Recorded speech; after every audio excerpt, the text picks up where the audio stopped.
Okay, good evening, everyone, and welcome to this special webinar masterclass, Boosting Your Emotional Intelligence. I am particularly delighted to have you sharing your Sunday evening here with us from Avid Coaching Services. And we certainly know that you have options, many options for spending your Sunday evening. And so we don't take it at all for granted that you are here. I will make the assumption, and I trust that it is a correct assumption, that the topic interests you to some extent, hopefully to a large extent. And certainly judging from the responses to the registration form, there are a number of persons who are interested and have questions. This session will be recorded, and you, the registrants, will certainly have access to the replay. And also, for those who would have registered and for one reason or the other may not be here or not here as yet, so that they too can have access to that. Quickly as we get going, basic request that we keep our microphones on mute, except when we are going to be sharing with the rest of us by way of question or comment. To share in either of that, you can of course use I'd like you to use the raise a hand feature. You'll be acknowledged, and at that point you are free to unmute.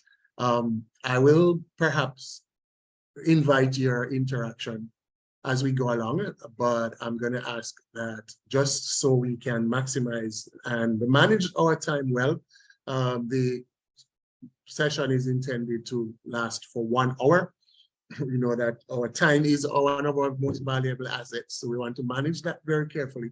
So we're going to go through the presentation and then we'll take the questions. So I'd like to invite you to keep your jotting pad or your note app nearby so you can make a note of your questions, and then we will certainly facilitate those at the end.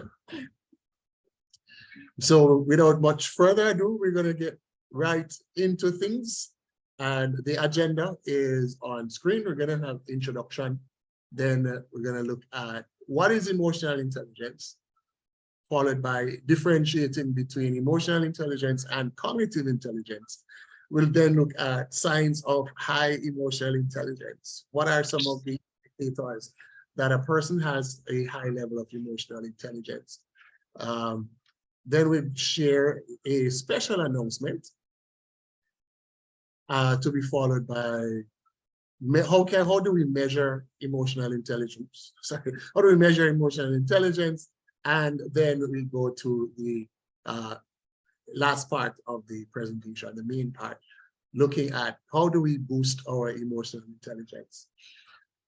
Admittedly, you will understand that this is intended to be an introduction to the subject, and you'll understand more why as we go along, why it is an introduction to stir your minds up, to whet your appetite, as it were, and we'll share more on that in a moment. So introduction, by way of introduction, I am Teddy A. Jones, your masterclass facilitator, and I am a master NLP practitioner, certified life coach,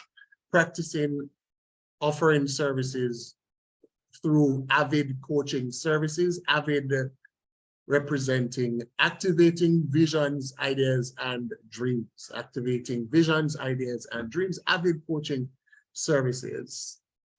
Trained theologian and counselor, investment consultant, project officer, and author of several books. You'll hear a little more about that later on as well, but for our purposes this evening, certified life coach. and Master Neuro-Linguistic Programming Practitioner. So that's by way of introduction. I'll be your facilitator. Let's move this over here. Matter of fact, let's not show this.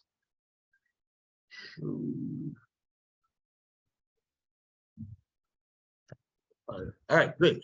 Don't want anything to interfere. So here we go. Emotional intelligence. Let's start with a video clip. It's not about the nail. Now, please pay close attention to this video clip.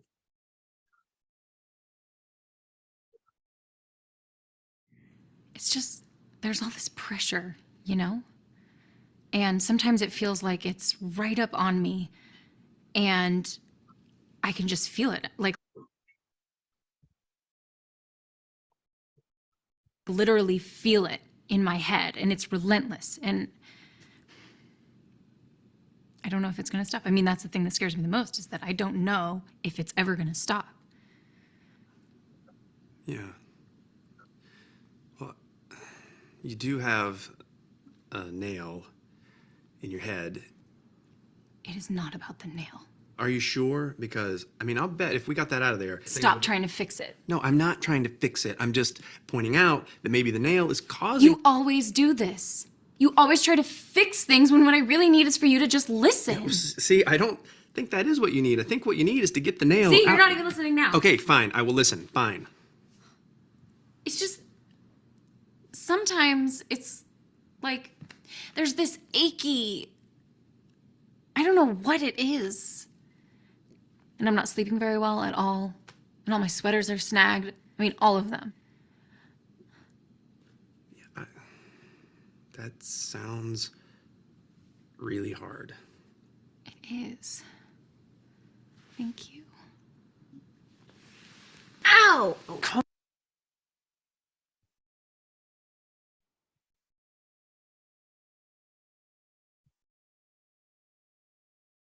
on. If you would just... Don't. Try to see things my way. Do I have to keep on talking till I can go on? We can work it out. We can work it out.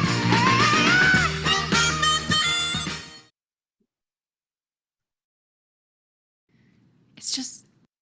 Okay, I'm going to, all right, let me just stop it. Okay, all right, great. So I'm happy that you were able to hear, but I'm just going to replay the clip again, just in case you might have missed, just to give you an opportunity to try to process why am I using this video clip, and how does that relate? What do you think that relates to introducing what is emotional intelligence? So with that said, allow me to replay the clip. There's all this pressure, you know? And sometimes it feels like it's right up on me and I can just feel it, like literally feel it in my head, and it's relentless. And I don't know if it's going to stop. I mean, that's the thing that scares me the most, is that I don't know if it's ever going to stop. Yeah. Well, you do have a nail in your head. It is not about the nail. Are you sure? Because, I mean, I'll bet if we got that out of there... Stop trying to fix it. No, I'm not trying to fix it. I'm just pointing out that maybe the nail is causing... You always do this. You always try to fix things when what I really need is for you to just listen. See, I don't think that is what you need. I think what you need is to get the nail See, out. you're not even listening now. Okay, fine. I will listen. Fine. It's just, sometimes it's like there's this achy, I don't know what it is. And I'm not sleeping very well at all. And all my sweaters are snagged. I mean, all of them. Yeah, that sounds really hard. It is. Thank you. Ow! Oh, come on. Ow. If you would just... Don't. Try to see things my way. Do I have to keep on talking till I can go on? We can... All right, great. So would anyone like to share real quickly, what did you get from this video, particularly as it relates to helping us to get an introduction of what emotional intelligence is. You can just go ahead and unmute and just share quickly. No pressure, but if anyone would like to go, you can certainly do that now. Anyone?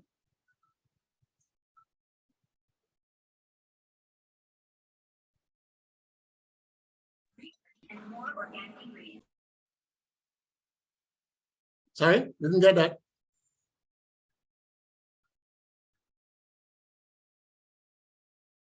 Okay, all right, let's go. let's continue. That's fine.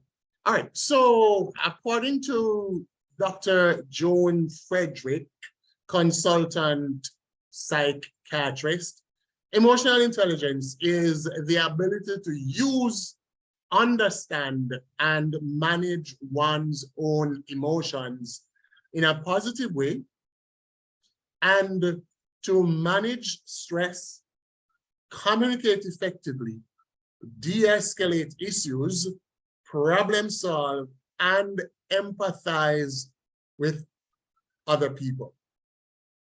Now that's quite a mouthful. So let's kind of just take it apart in pieces a little bit. The ability to use our own emotions in a positive way. The ability to understand our own emotions in a positive way. And then, of course, the ability to manage our own emotions. We're talking about controlling our emotions, emotional control. So using, understanding, and managing our emotions in a positive way. Critical word in understanding what emotional intelligence is. And at the same time, so it is about our emotions, the usage, understanding, and management of towards a positive outcome. And then at the same time, as far as others are concerned, managing stress, communicating effectively, de-escalating issues, problem solving as far as it relates to others. Right? So there is us, our own emotions, and then there are others, those that we have to relate to in our homes, in our schools, in the workplace, in the community, in the global village in which we live. De-escalating issues, managing the stress that comes with interpersonal relationship, problem solving, and empathizing with other people. So there are two components of emotions as far as emotional intelligence is concerned. Our own emotions and the interplay of our own emotions with the relationships that we have with others and how that interfaces with our own emotions in terms of stress management, communicating effectively, de-escalating issues, solving problems that arise with others, and empathizing with other people. In the video clip, the key focus of the clip was on empathizing with other people. Title of the video, it's not about the nail. The male was fixated on the nail in the young lady's head. And perhaps we may say understandably so. Just imagine someone is sitting before you, talking to you. It's almost like all you can see is that nail sticking out from the person's forehead. But she said something very critical, something to him. It's not about the nail. It's about me just wanting to be heard, which is what empathy is all about. So the video clip was to highlight the empathy component of emotional intelligence, a very big part of emotional intelligence, our ability to empathize with others. And that's where our main focus will be this evening as we look at boosting our emotional intelligence, right? Empathy. She just wanted to be heard. She couldn't care less about the nail in her head. Not that it wasn't important, but she said that in their relating, in their communication, the male seems to always get distracted rather than seeing what she really was reaching out for, which is just to be heard, to be understood, to receive empathy. Right? So that's Joan Frederick. The term itself, emotional intelligence, was brought to the fore in 1990 by two doctors, Dr. John D. Meyer and Dr. Peter Salovey in 1990. So pretty much prior to 1990, the term wasn't even in existence. They coined essentially the term, Doctors Meyer and Salovey, in 1990. And then a little further on, Daniel Goleman in 1995 authored the book Emotional Intelligence and included in it the designation EQ, spinning off, of course, from IQ, or intelligence quotient, the measure of cognitive intelligence. And in many respects, it is Dr. Daniel Goleman's book. The book did extremely well. And it is as a result of predominantly as a result of Dr. Goleman's book that the term came into widespread use and gained the kind of traction that it now has in HR circles, in management circles, in leadership circles, in research circles, in the helping professional as a profession as a whole. Dr. Daniel Goleman's book by the same title, Emotional Intelligence, and the term EQ. Dr. Frederick says, a leader needs to have all of those skills, the skills that we saw here, right? Understanding, using, managing your own emotion, managing stress, communicating effectively, de-escalating issues, problem solving, and empathizing with people. Frederick says, a leader needs to have all of those skills, including de-escalating and empathizing with people, especially in these times.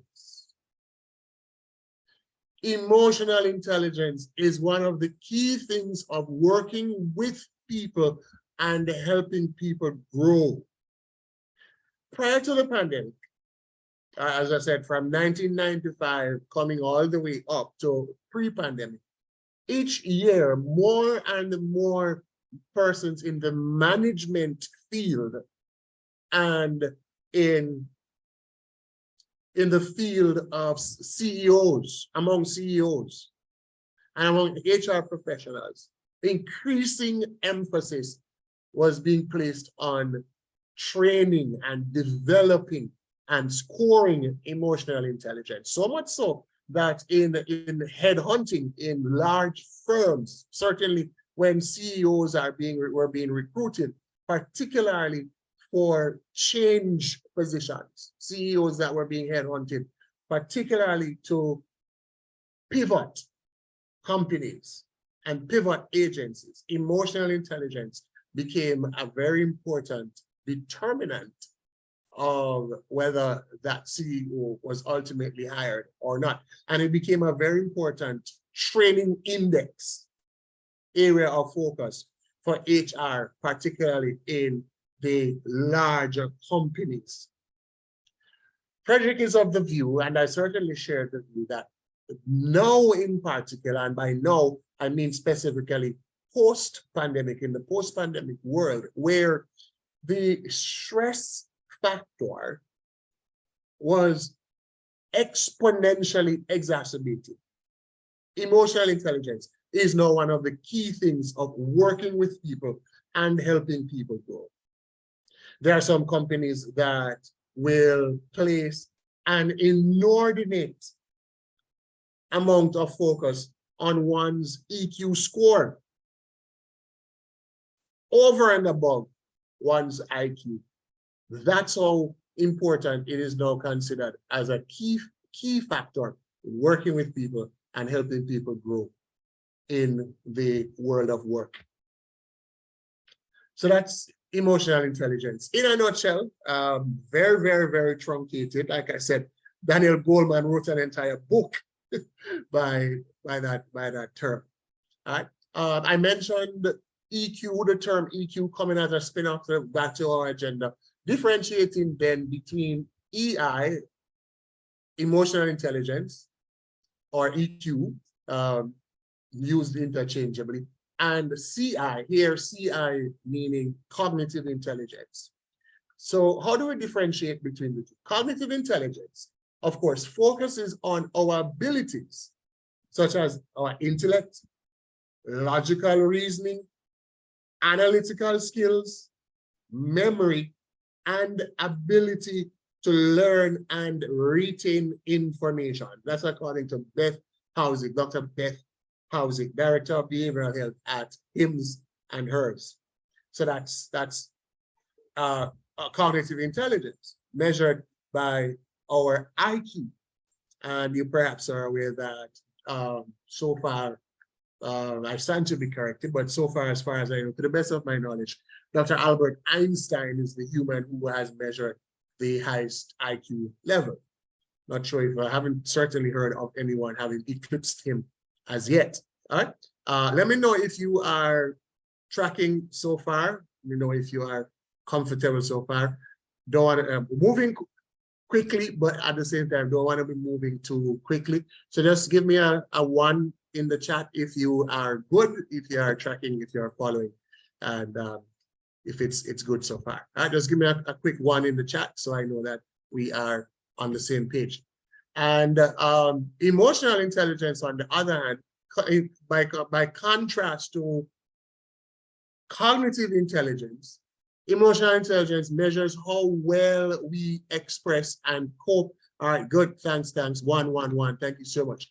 Emotional intelligence measures how well we express and cope with emotions and how we respond to the emotions of those around us. Again, the me and the you, the I and the others, essential. They're inseparable once we're talking about emotional intelligence.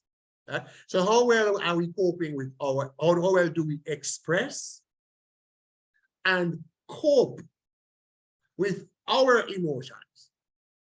And then how do we respond to the emotions of those around us? Remember, we spoke about stress, the de-escalating of issues, communicating effectively, and so on, when we looked at the definition.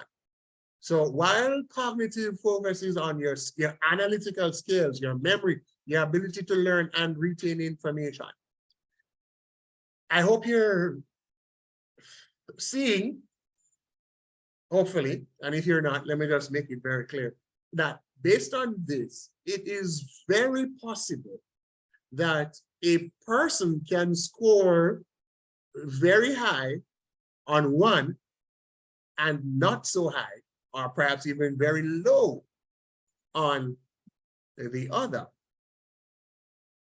And you know, if you paid attention, you perhaps may have noticed that in fact there are many cases that have been where it has been shown that some of the persons who score very high on the spectrum of IQ, or in terms of CI, cognitive intelligence, tend to be a bit awkward on the emotional side, especially as it relates to the component of the responding to the emotions of those around them. It's the nerd factor, to put it that way, the nerd factor, right?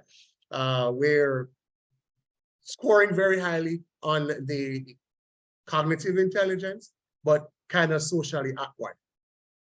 But then, of course, you know, everybody else exists somewhere on that continuum. You can't have a person, it's not an ipso facto relationship. So you can have persons who are score very high on cognitive intelligence and score high on EQ as well.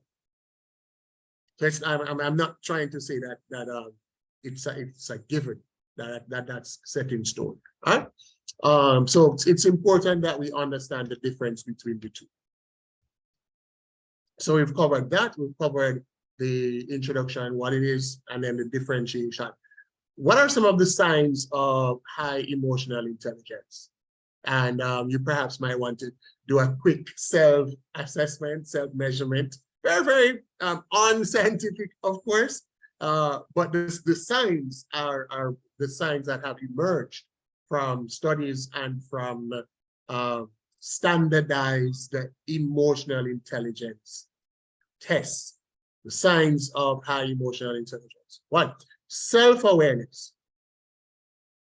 That is to know your own strengths and weaknesses and to identify and express your emotions. So how would you score yourself in this regard? How self-aware are you? So highly emotional intelligent persons are very self-aware. They know their own strengths and weaknesses. Persons in the HR field have reported that this question tends to be one that persons doing interviews stumble on quite a lot. However, it is expressed in the interview when essentially the question is asked, what are your strengths and what are your weaknesses? Or talk to us about your areas of strengths and an area of weakness. However, it is framed, HR personnel, HR practitioners tend to report that a lot of people fall down on this. And sometimes it may not be that they don't know. It is just that the question tends to throw them because they lack self-awareness. They just have not taken the time out to process that, to think through that, and to become very aware of it. And then to being able to identify and express your emotions. Sometimes some persons are almost trapped in the experience of being confused about their emotions. So you're not quite sure what you are feeling, or what the feeling is. You don't quite know how to describe it. It may be an indication that you need to do some work in terms of your self-awareness. Secondly, the ability to regulate a full range of emotions. In the definition of emotional intelligence, we spoke about managing our emotions. There's a quotation about management that I came across when I was studying in South Africa at the African Leadership Institute for Community Transformation. It says, I don't manage people. I seek to manage myself. And if I do well at that, people will tend to gravitate towards me. And I thought it was a very brilliant, a very great concept of management. I don't manage people. I seek to manage myself. And if I do well at that, people will tend to gravitate towards me. The author of the quote is, well, it was given to us as unknown, but the quote was shared with us as a class. The ability to regulate a full range of emotions. So perhaps you do well at regulating sadness or anxiety, but then you're a total collapse, a total train wreck when it comes on to managing your anger, the emotion of anger. We have a full range of emotions. Highly emotional intelligent people have the ability to regulate a full range of emotions as opposed to just a few, right? Motivation, highly emotionally intelligent people have motivation to pursue goals without allowing negative self-talk to hinder their progress. So your motivation, your level of internal motivation, self-motivation. Do you always need to be cranked up? Does someone always have to crank you up to get you going? Or do you have, okay, sure. Do you have this, is there this need to always be cranked up and someone has to get you going, right? to what extent can you keep going towards your goals, even with the reality of negative self-talk, the self-limiting beliefs. In NLP, neuro-linguistic programming, my particular area of specialization, we focus a lot on what we call self-limiting beliefs. This is the range of negative self-talk. And interestingly, our negative self-talk is actually imbibed from our environment, particularly the home environment. So the child who is constantly put down, the child who is constantly embarrassed, learns from a very early age, and it becomes coded. It's almost like a hard wire. There's a literal neural pathway where this pattern is laid down and it becomes at us. It manifests in many professionals as what we call the imposter syndrome. It manifests a lot that way, or just that voice that constantly tells us that we can't or we are not good enough. It's closely linked to the not good enough syndrome or the not good enough dilemma. And it leads to a lot of self-sabotage. So your boss picks you for a promotion or picks you for training as part of succession planning, and you feel great about it. Yeah, you're excited about the new salary scale and all the perks that come with that. But then you go home and reality hits you and you are scared out of your pants or your dress. Because here comes that negative self-talk, the self-limiting beliefs. Once we set goals for ourselves, we will always have to contend with the self-limiting beliefs. And the ability to keep ourselves motivated, in spite of that, keep pursuing the goal, is a mark of high emotional intelligence. All right. So someone posed in chat asking me to just elaborate a little bit more on the ability to regulate a full range of emotions. So self-regulation, self-control, right? We are humans, yes, and we come loaded with a whole range of emotions, and they manifest and they express themselves at times. In the workplace, for example, the person who is constantly flying off the handle is not doing very well in this regard. Anger is a normal, natural human emotion, but it is one of those things that can make or break you. It is an emotion that therefore has to be self-regulated. It is the ability, our ability to have our emotions, but to be able to regulate them. Time and place for everything, for example. Right? So yes, I am upset, but that does not give me an all access pass to just let fly, for example. Or I am sad, and it is okay to be sad, but that too needs self-regulating, because I cannot allow my sadness to overrule me. I have to learn to self-regulate. So sometimes sometimes you just wake up feeling sad. You're not even sure why you're feeling sad. But then that visit that you make to the bathroom, where you maybe take out, ladies, you maybe take out your hand bag and you just reapply some blush or foundation, whatever you call those things that you use to your face. You maybe wash the face and you get some hand towel and you dry your face and you take a deep breath and you tell yourself, all right, I gotta go there, go face my team. I gotta go there, go greet the customers with a smile. That's regulating your emotions.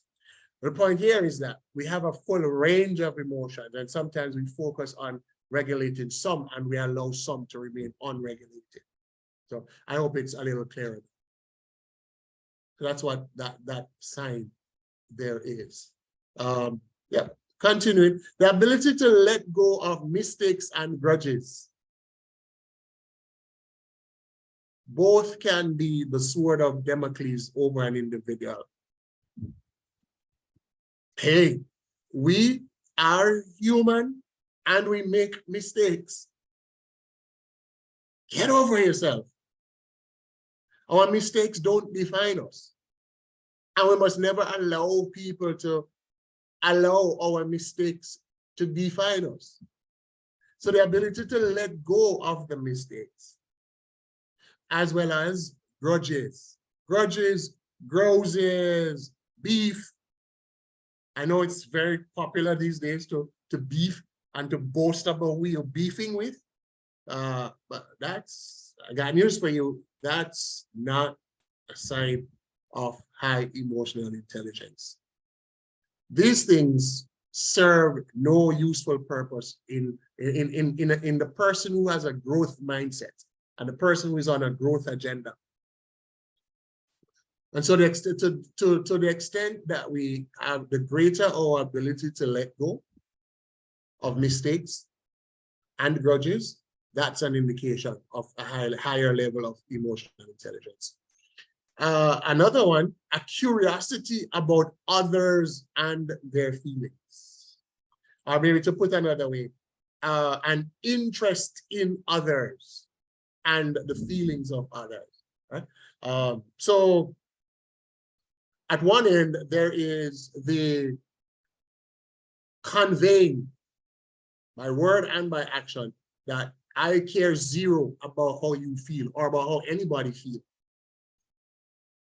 And again, with the age of social media, it's kind of cool to position yourself in that way and to put that out there. I care zero. I couldn't care less. IDGAF.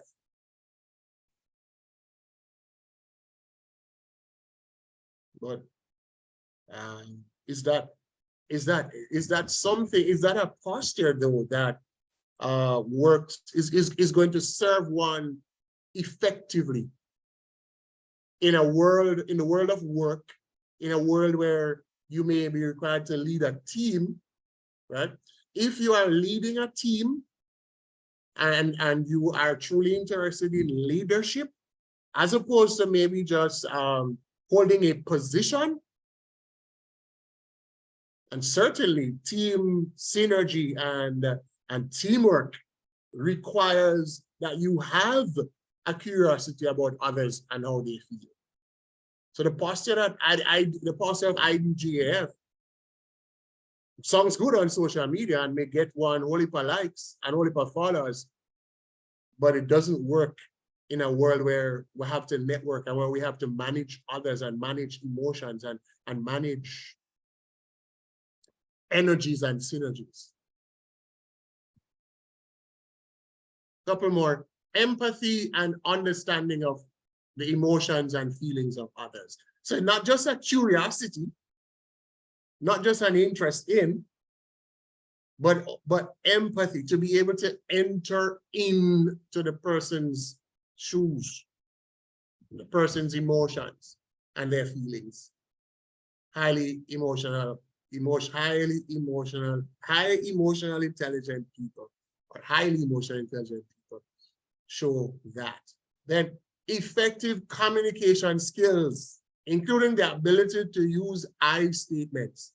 Some of us may have come across the I statement in different undergrad courses as a component of different undergrad courses. Certainly, if you've taken courses in conflict management, conflict skills, conflict resolution, psychology, counseling, you probably would have come across those use of I statements, such as, I'm hearing you say X, instead of accusatory you statements, such as, you said you're underappreciated as an employee. Now, I must confess that some of these things, we may, we encounter them in our training, we encounter them in our seminars and so on. But I'll be the first to admit to you that it takes a lot of intentionality to actually keep consistently utilizing those in real time, in reality. Give me a yes in the chat if you agree with this, that things like I statement and reframing, that they are very effective when utilized. They're very effective when utilized, but they are difficult to practice consistently. Yeah, definite yes. It's true. But the more I think about it, it works. It works. It really does work. But I certainly don't remember, especially when you're in the heat of the moment. Again, when you are in there with the other and the emotions are running high and so on, but they rarely tend to diffuse. I don't remember all the mechanics and the psychology of why it works, but it works. All right, great. Thank you so much.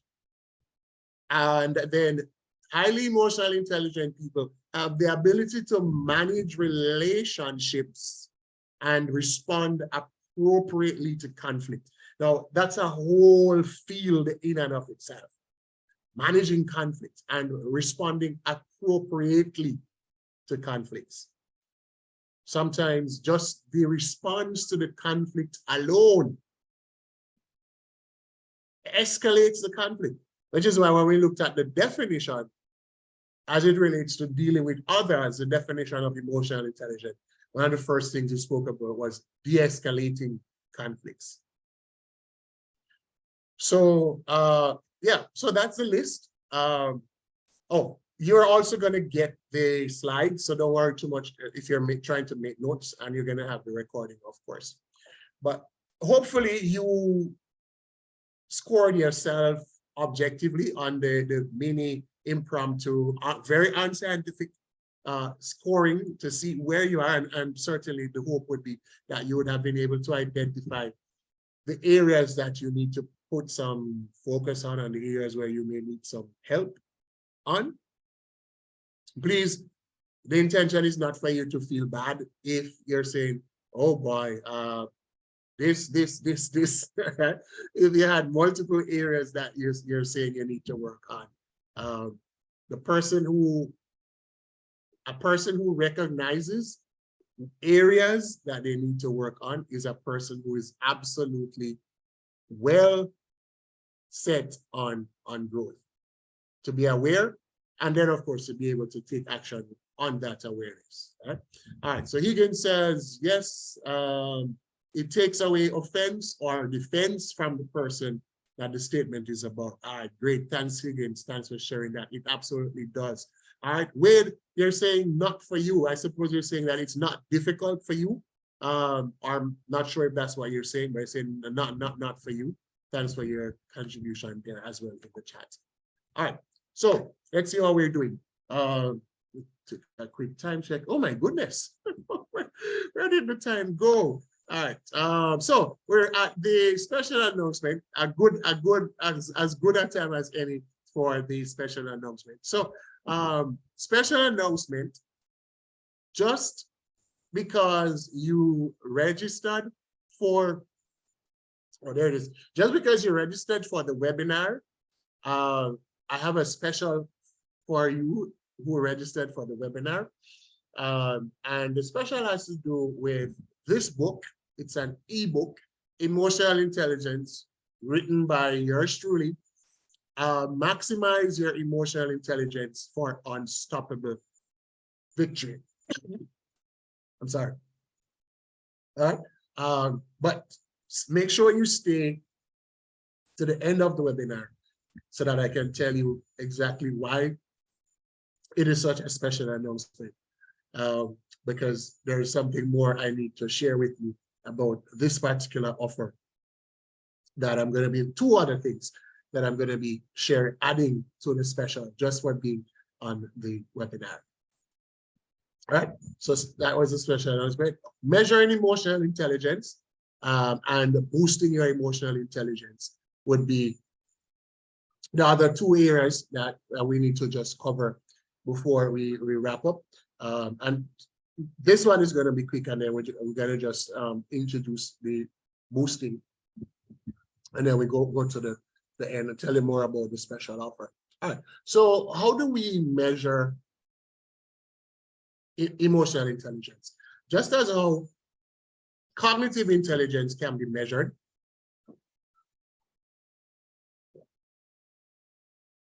there are standardized tests that have been developed to measure emotional intelligence. So I'm just going to share that with you. One of them, the main one, is actually not free. All right, but there's actually one of them that is free, and you need to write this down so that you can go and find it. All right. So the one that is not free, it is the Meyer-Salovey. You remember the two doctors I told you about from 1990 who first coined the term, Dr. Meyer and Dr. Salovey. So the Meyer-Salovey Caruso Emotional Intelligence Test, MSCEIT. I'm going to just put that in the chat for us in a moment. The MSCEIT test, Meyer-Salovey Caruso Emotional Intelligence Test, MSCEIT for short. That one you can take, and it's not free. You have to pay to get the assessment and the results. So here you go. That is in the chat. If you're really serious and you want to take that, you can get that, right? It focuses on how we perceive emotional information, how we understand emotions, how we facilitate thoughts, and how we manage emotions. So those are the areas that are tested, and it's a standardized test. And that one, of course, you have to pay for.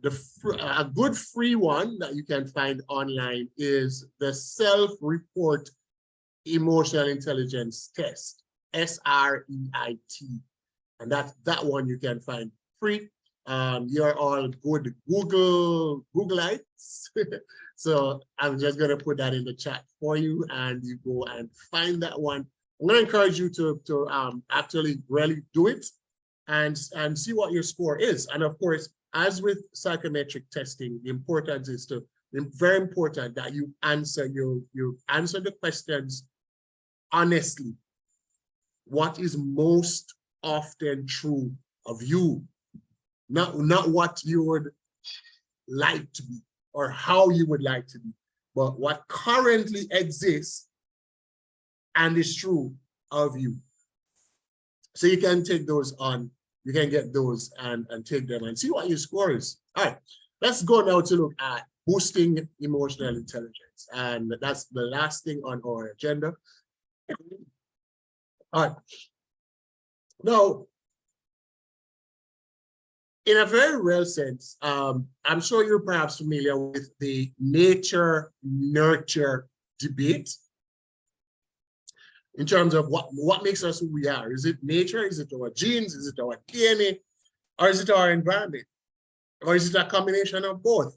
And if it is a combination of both, is one more dominant than the other? Are they equally important? And of course, this is a debate that has been raging on for quite a while. We're not here to set the debate this evening. But more so, what I will say is that more than CI, or cognitive intelligence, our emotional intelligence is far less about what we come into the world with. I would certainly argue that our emotional intelligence is far more dependent on our environment, particularly in our earlier, the formative years of life. Last week on the podcast that my wife Latoya and I host, we looked at how do you know if an adult was emotionally deprived as a child, and how does that manifest in adulthood? And we zeroed in on the point that what happens early in life, in the child's early years, 0 to 6, is greatly responsible for so much about the child's temperament, child's emotional health. So with something that is not so much dependent on genetic makeup, stands to reason that there is a far greater chance of one being able to work on, to develop, to boost, to improve on that. And so the only real way to become more emotionally intelligent is to practice. We spoke about stress management, for example. We spoke about communicating effectively. So obviously, if you want to boost your emotional intelligence, you can start picking apart those different components. You can look at that list that we went through just now about on the signs of emotionally intelligent people, and take any of those and work on that, and you'll be well on your way to boosting your emotional intelligence. Right? So it's kind of easy to identify in a sense, but then in reality, it's not that easy. But the key is that the way to become more emotionally intelligent is to practice. That's the big takeaway that I want you to get this year, to practice. Whether it is by checking in with other people for help, problem solving when the opportunity arises, or by supporting other people's efforts to improve through constructive feedback. So remember, there's the me component and there is the others component. The key here is that we have to practice. All right? So if we take empathy, for example, the ability to show empathy, which is needed now more than ever in the home and the workplace and in the marketplace, right? Where we now have to deal with virtual and interpersonal working environments and all this, the additional stress that has come with the pandemic and the post-pandemic realities, right? Having the ability to put yourself in someone else's shoes and understand or feel what they are experiencing is a sought after skill that every organization is desperately seeking in its employees and leaders. Large companies are now spending a lot of money trying to get their leaders and their employees to develop their empathy more. Because let's face it, if people are not emotionally well, if people are not coping, then it costs the company. And so the shift now is it's part of the soft skills, right? In the GSS environment and preparing persons, Hard Trust, for example, is now focusing a lot on training in soft skills. I did a course last year offered by Hart to train trainers to deploy the soft skills courses that Hart is now almost insisting that their trainees take. So it's not being able to do customer service and answer the phone in the BPO sector, for example, to answer the phone and to input data and to do the sales calls, but the soft skills and emotional intelligence, of which empathy is a part, is a big component now, almost essential in training. So developing your empathy is a very important pursuit to go after. And key in that, so just in terms of boosting, we're just going to kind of zoom in a bit on the empathy aspect of it. Active listening, which we mentioned the I statement instead of the you statement, right? Listening in a way that communicates to the individual that what they are saying matters. Listening to make sure that you are hearing what they are saying and reflecting what they are saying by paraphrasing back to them. What I hear you say is, with an opportunity for the person to confirm that, yes, that's what I'm saying, especially as it relates to the feelings, when the feelings are shared. All right? And without offering your opinion without pushing your agenda and without offering unrequested solutions. We go back to the nail in the head. The lady did not want the nail to be addressed. She didn't care about the nail. It's not about the nail. Why is this so useful? It is because active listening makes the other person feel valued and understood, which might cause them to be vulnerable, more vulnerable, authentic, and share openly. Right? So how do you do that? Mirror the words and phrases that show that you understand what you are hearing. So if the person says, what the person says, your facial expressions should mirror that. So it says, it communicates to the person, conveys to the person that, yeah, you are listening and you're actually tracking and computing what they are saying, and you are reflecting through your feelings, using your non-verbals that you're actually hearing. When the person is finished, offer a summary of what you heard. Again, it confirms to the speaker that you have actually heard, you have actually understood what they have shared. Paying careful attention to demonstrating that you understand their feelings. So for example, you can consider phrases such as, I'm sorry you had to go through that. Or, I'm sorry that that happened to you. You must be so frustrated. Right? Phrases like that. What not to do? What not to do. So these are some things to avoid if you are seeking to develop, to boost your emotional intelligence, just in terms of the empathy, on the empathy plane. Avoid questions that have a yes, no response in your interaction with the other person. When there is a gap, when there's a silence, do not rush to fill in the silence. Allow the silence to remain the silence. The person pauses. Yeah, and I know it can be a little bit, it may seem a bit awkward, but sometimes that's where real breakthrough comes.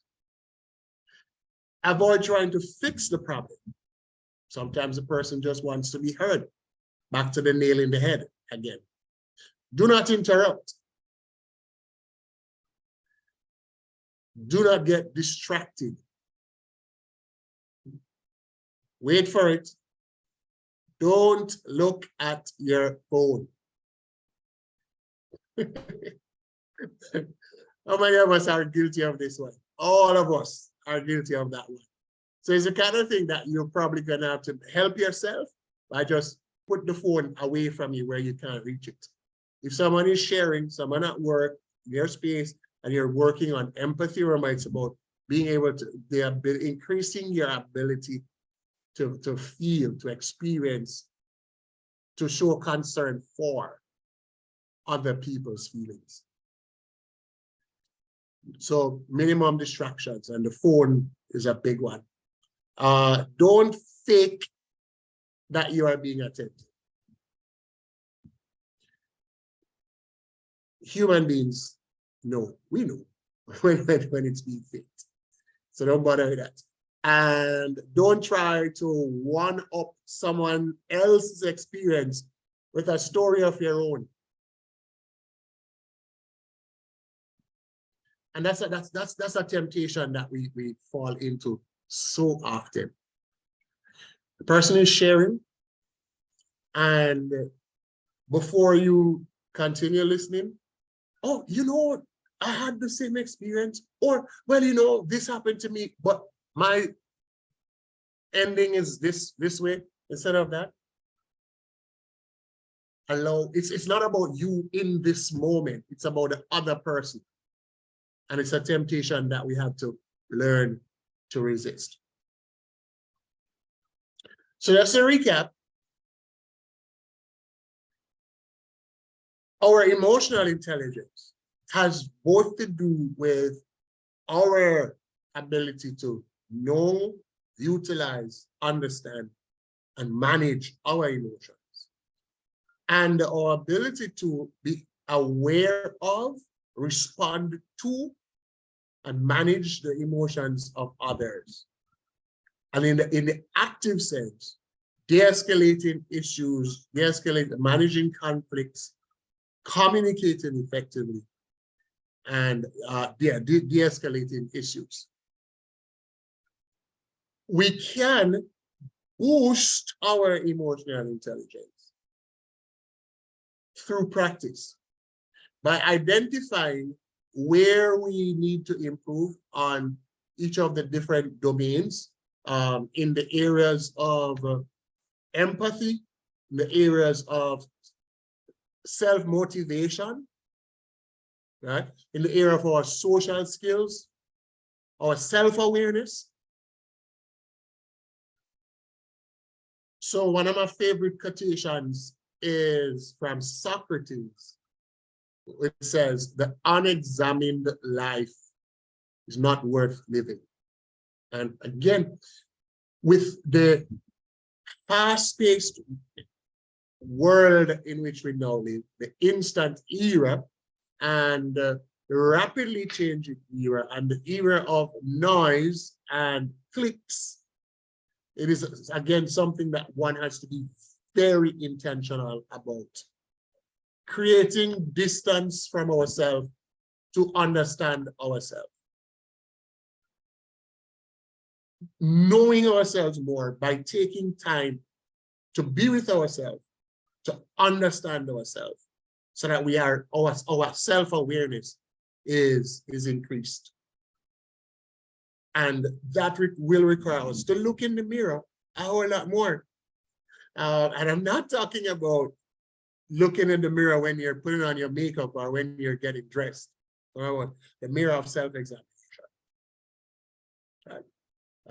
And sometimes it might actually mean literally looking at yourself in the mirror, especially as it relates to debunking the negative self-talk, debunking the self-limiting beliefs.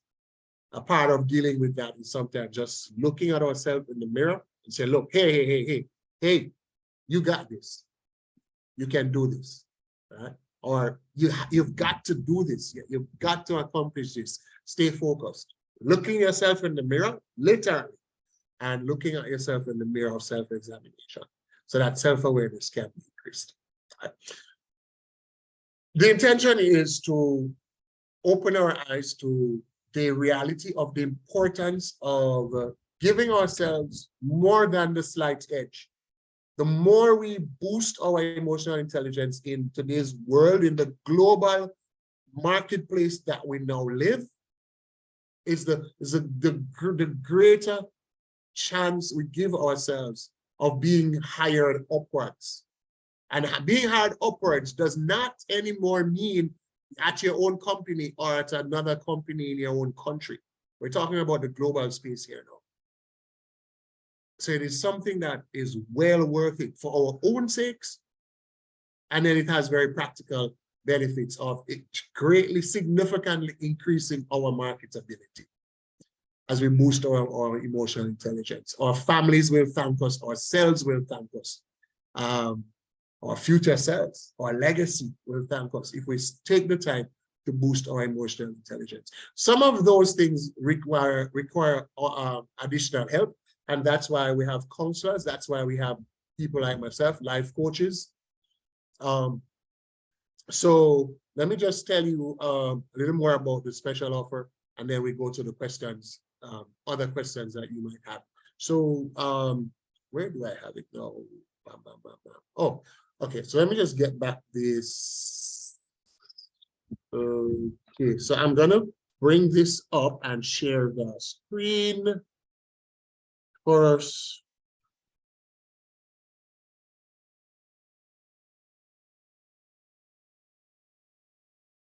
special offer.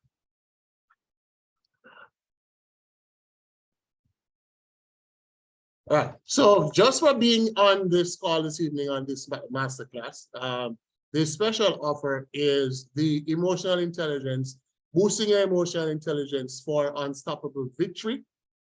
The bundled with bundled with one of my other books, the I Love Me, 30 Days to Greater Self-Love. And okay, here we go, share screen. The special offer is the opportunity to get both of these ebooks. So join here's the site, teddyajones.com, special offer, special dash offer. Join the Emotionally Fit Squad. The opportunity to get the Emotional Intelligence ebook, Maximize Your Emotional Intelligence for Unstoppable Victory. Limited time special offer. And if you scroll down, you will see the special bonus bundle offer, along with the I Love Me 30 Days to Greater Self-Love ebook. And each of these separately would normally go for at least 75 US.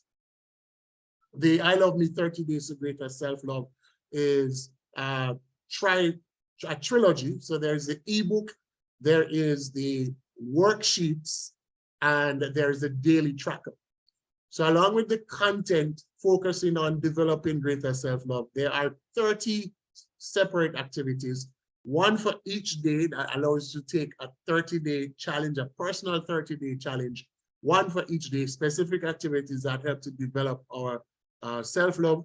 And so there's the daily tracker to help you to stay on track with that. And there's a workbook for you to interact with what it is that you are focusing on each of those days. And just for being on the call this evening, you get both books for only $49.99. So a limited time offer. So the site is up. I'm going to just paste the link in the chat. And you can go to the site and you'll have the opportunity to check out there using your credit card or your Visa debit card, totally online. If you would like to order and you're not able to use one of those, then you can contact me. My number is being placed in the chat just now. And we can discuss bank transfer, for example, and we'll be able to get those to you digitally, digital delivery, of course. So they are not hard copy print books, they are ebooks, the printed copies of the Emotional Intelligence one. We're working on that for release in December before Christmas, but for now it's an ebook. The hard copy will be expanded and we'll have a whole lot more, but this is jam-packed currently, going much more in depth on what is emotional intelligence, the 5 components, and as well more on how to boost your emotional intelligence, and the 30 days to greater self-love. Rave reviews from those who took part in the boot camp last year that was held last year. Full 30 days, we had persons being on for daily short lessons and interaction around the activities and so on.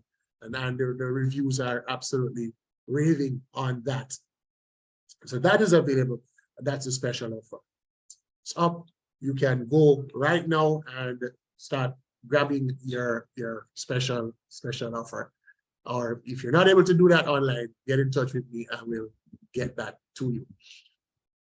We take now, we pause now. I'm going to pause stop the recording at this point so we can take your questions.